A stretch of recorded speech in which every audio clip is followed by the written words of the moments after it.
So one finds oneself in possession of the most dangerous idea like this. It is an emergent philosophy that comes from asking honest questions, and it goes like this.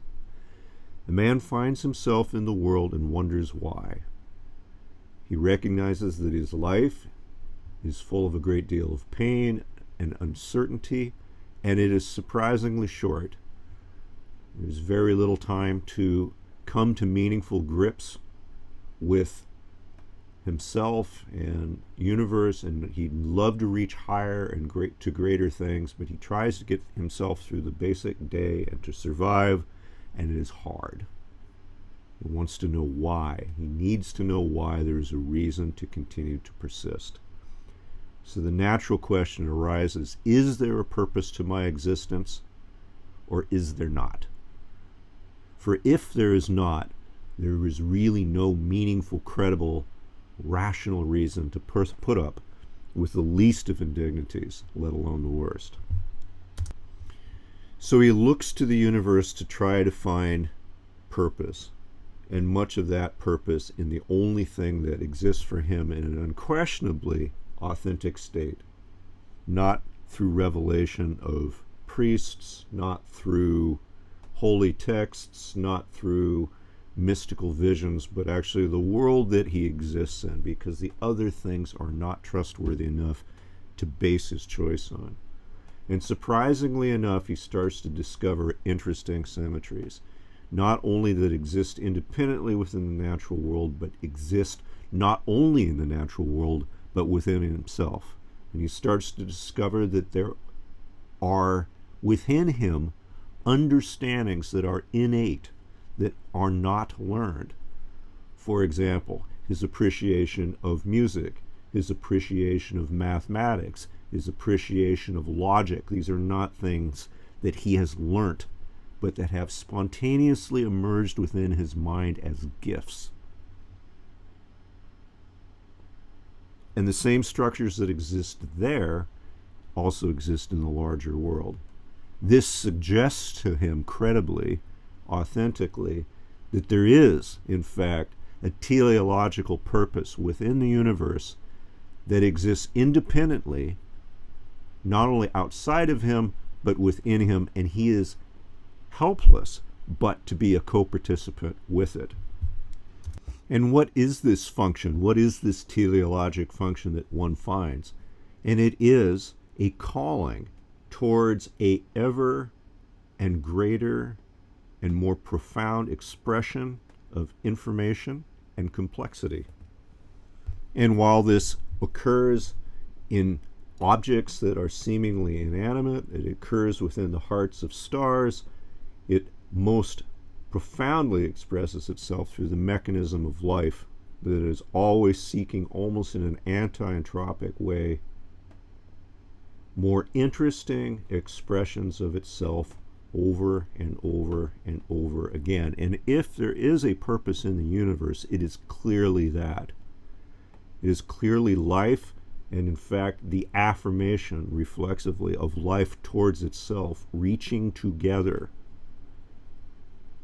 towards greater, more interesting, more complex, more profound expressions of itself. It explores itself as it moves through time in a ephemeral manner, building upon itself, lifting itself up as it goes along, becoming progressively, ever progressively, more and more rich.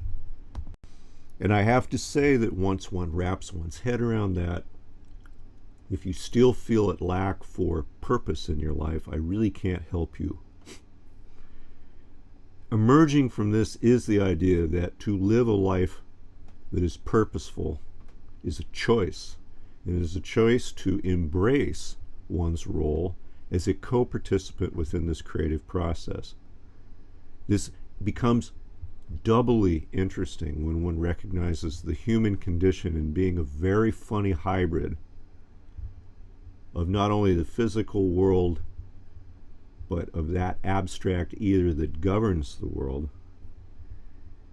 There is a unique opportunity for any given human being to act as a creative agent far beyond what many, many things have potentially. And as such, it becomes not only a right to embrace that freedom and that creative potential, but it is in fact a responsibility to embrace that freedom and creative potential. You are the one and sole iteration of the information that is contained of you, and if you have a purpose, it is to explore that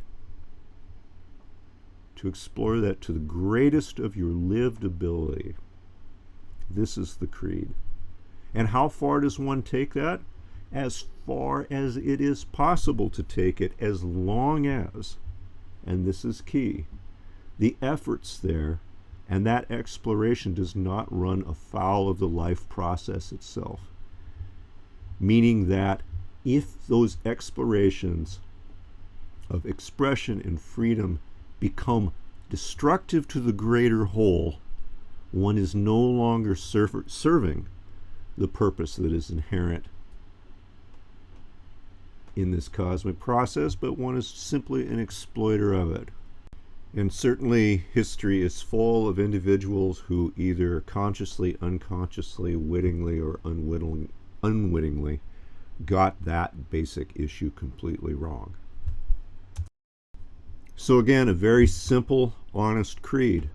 There is a purpose to life, and the purpose of life is to live a life of purpose, and purpose is found through connection, with the intent of, through connection, of contributing to the inherent collection of knowledge and experience as we move through time in this cosmic process. Now, how far does one take that? One takes that as far as is humanly possible, for that is what has been considered among the best of thinkers to be the will of God. It's just that the will of God is not just the will of God, but it is the will of God that exists within you too. How far do you take it? Again, as far as possible, as long as it remains consistent with the constructive process of the universe, which is always loving, is always contributing towards the collective advancement of the whole. To choose otherwise is, in fact, precisely what we mean by evil. So obviously anyone who embraces this creed must be an unrelenting friend of freedom and expression, and an enemy of oppression in any form that one finds it. One must be a friend of knowledge and information, and a complete enemy of ideology and dogmatism. One must also be an advocate for the opportunity of others to find means to express themselves, and an enemy of domination wherever it's found. Really, it comes down to a simple matter of whether one is an advocate for the life process or an enemy of the life process. And the purpose of living, again, is found by finding a life of purpose, and that is by embracing the process that we call life. So I know that's a massive mouthful, and I encourage you to reflect on it. It's the kind of idea and perspective that is hard to forget once one is exposed to it. And there are many, many, many consequences to this view. Again, I think at this moment, such an honest creed can be a breath of fresh air that is liberating in the most extreme sense. And I hope that you find the attempt to express it concisely helpful. For after all, my purpose here is to elevate and find peers. Cheers.